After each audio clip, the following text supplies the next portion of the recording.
লাভার নতুন খেলোয়াড় মার্কেটে চলে আসছে, লাভা ব্লেজ এক্স। ভাই এই দামে পেয়ে যাচ্ছেন অ্যামোলেড প্যানেল, সাথে পেয়ে যাচ্ছেন 120 হার্জ রিফ্রেশ রেট। ভাই এই ফোনটিতে এমন কিছু আছে যেটা কল্পনার বাইরে। সো আজকে ভিডিওতে এই ফোনটি সম্পর্কে A to Z জানবো। তার আগে একটি কথাই বলবো, যারা এখন আমাদের চ্যানেলে নতুন আছেন প্লিজ সাবস্ক্রাইব করে পাশেই থাকবেন। তো যা যাক মেইন ভিডিওতে। ফোনের বক্সটি ওপেন করলেই পেয়ে যাবেন 33 ওয়াটের একটি ফাস্ট চার্জার এবং type A to type C কেবল, এবং সর্বশেষ পেয়ে যাবেন ফোনটি দুটি ভেরিয়েন্টে মার্কেটে পেয়ে যাবেন, স্টারলাইট পার্পল এবং টাইটানিক গ্রিন। সাথে আরো রয়েছে 6.67 ইঞ্চি ডিসপ্লে এবং ওয়েট 183 গ্রাম এবং 5000 mAh একটি বড় ব্যাটারি। এবং এই ফোনটির ডিসপ্লেটি কিন্তু কার্ভ। ভাই মাথাই নষ্ট, মানে এই প্রাইসে কার্ভ ডিসপ্লে?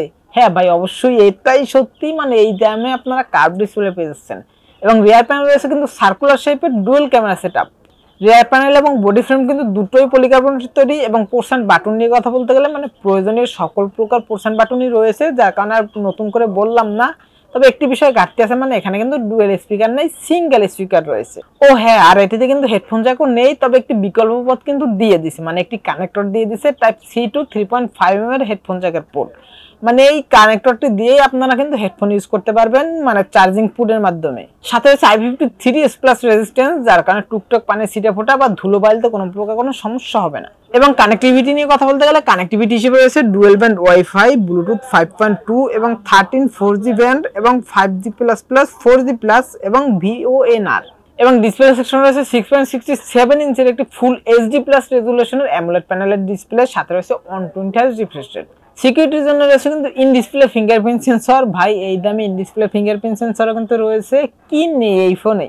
এবং ফিঙ্গারপ্রিন্ট সেন্সরের পজিশনটাও কিন্তু ঠিকঠাকই আছে, এবং কিন্তু টাচ রেসপন্সটাও খুবই ভালো, মানে টাচ করার সাথে সাথেই আনলক হয়ে যাচ্ছিল। পিক ব্রাইটনেস হিসেবে রয়েছে 800 নিটস পিক ব্রাইটনেস, যার কারণে ইনডোরে ভালো ব্রাইটনেস পাবেনই, তবে আউটডোরে ডিরেক্ট সানলাইটে গেলেও খুবই ভালোই ব্রাইটনেস পাবেন। তবে একদম দুপুরবেলা মানে একদম ডিরেক্ট সানলাইটের নিচে যদি দাঁড়ান সেক্ষেত্রে আলোর একটু ঘাটতি মিলতে পারে, তবে যে কোনো ফোনে কিন্তু মানে একদম ডিরেক্ট সানলাইটের নিচে টুকটাক আলোর ঘাটতি মিলে।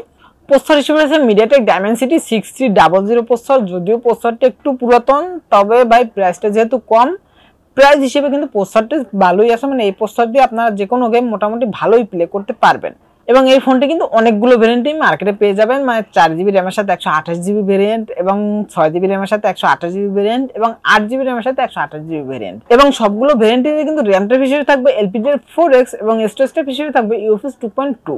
অপারেটিং সিস্টেম হিসেবে রয়েছে Android 14 এবং UIটা কিন্তু খুবই সুন্দর, মানে একদমই স্মুথ, কোনো প্রকার কোনো ল্যাগিং ইস্যু বা কোনো ফ্রেম ড্রপ ইস্যু মিলেনি। তবে এই ইউআইতে যদিও কিছু অপ্রয়োজনীয় অ্যাপস আছে, এগুলো চাইলে আপনারা আনইনস্টল করে ফেলতে পারবেন। ও হ্যাঁ, আরেকটি মজার বিষয়, এটাতে কিন্তু 1 ইয়ার্সের সিকিউরিটি আপডেট রয়েছে এবং 2 ইয়ার্সের মেজর আপডেট পেয়ে যাবেন। সাথে কিন্তু অ্যাপ ক্লোন অপশনটাও রয়েছে, মানে অনেক ফোনেই দেখবেন একটু লো বাজেটের ফোনে অ্যাপ ক্লোন অপশনটা সাধারণত থাকে না, তবে এই ফোনটিতে কিন্তু রয়েছে। রিয়ার প্যানেলে রয়েছে সার্কেল শেপের ডুয়াল ক্যামেরা সেটআপ, যার মেইন শুটারটি 64 মেগাপিক্সেল একটি শুটার এবং সাথে রয়েছে 2 মেগাপিক্সেল একটি ম্যাক্রো শুটার। এবং ফ্রন্টে 16 মেগাপিক্সেল একটি সেলফি ক্যামেরা পেয়ে যাবেন, এবং এই ফোনটির মেইন ক্যামেরা মানে রিয়ার ক্যামেরা দিয়ে সর্বোচ্চ ভিডিও রেকর্ড করতে পারবেন 2K30 fps। তবে এই ফোনটির তোলা ছবি কিন্তু খুবই সুন্দর, মোটামুটি প্রাইস হিসেবে ঠিকঠাকই আছে, যদিও কালার ডিটেইলসটা একটু ঘাটতি আছে, তবে প্রাইস হিসেবে মেনে নেওয়া যায়। এবং শার্পনেস মোটামুটি ঠিকই আছে, তবে রাত্রে মানে অন্ধকার যদি ছবি তুলতে যান সেক্ষেত্রে শার্পনেসের একটু ঘাটতি মিলতে পারে এবং কালার ডিটেইলসটাও একটু ঘাটতি মিলতে পারে। তবে হ্যাঁ, এক্ষেত্রে নাইট মোড অন করে নিলে কিন্তু ভালো একটি রেজাল্ট পাবেন এবং ডিলাইট কন্ডিশনে মোটামুটি পারফেক্ট ফটোই তুলতে পারবেন। আর এই ফোনটির ক্যামেরাতে কিন্তু ভয়েস সাপোর্ট নেই, যার কারণে ভিডিও করার সময় একটু শেখি ভাব আসবে, হাত নাড়াচাড়া যতটা সম্ভব না করে ভিডিওগ্রাফি করবেন, তাহলে মোটামুটি ভালো একটা রেজাল্ট পাবেন। এবং এই ফোনটি কিন্তু অনেকগুলো ভেরিয়েন্টই মার্কেটে পেয়ে যাবেন, এবং প্রতিটি ভেরিয়েন্টের দাম কিন্তু 1000 করে আপ ডাউন হয়েছে। যেমন 4128GB ভেরিয়েন্টের দাম রাখা হয়েছে 14999 রুপি, 6128GB ভেরিয়েন্টের দাম রাখা হয়েছে 15999 রুপি, এবং 8128GB ভেরিয়েন্টের দাম রাখা হয়েছে 16999 রুপি। তবে ফোনটা কিন্তু ইন্ডিয়ায় লঞ্চ হচ্ছে, এখন পর্যন্ত বাংলাদেশে লঞ্চ হয়নি, তবে বাংলাদেশে লঞ্চ হলে কিন্তু আপডেট নিয়ে চলে আসবো। ফোনটির ভালো দিক এবং খারাপ দিক নিয়ে কথা বলতে গেলে সবার আগে যদি খারাপ দিক নিয়ে কথা বলি, তাহলে সবার প্রথমেই আসে ভাই এই ফোনটিতে কিন্তু সিঙ্গেল স্পিকার। এখানে যদি ডুয়েল স্পিকার দিত তাহলে মোটামুটি আরও ভালো হতো, তবে সিঙ্গেল স্পিকার মানে এই না যে একদম খারাপ সাউন্ড কোয়ালিটি মোটামুটি ভালোই পাবেন।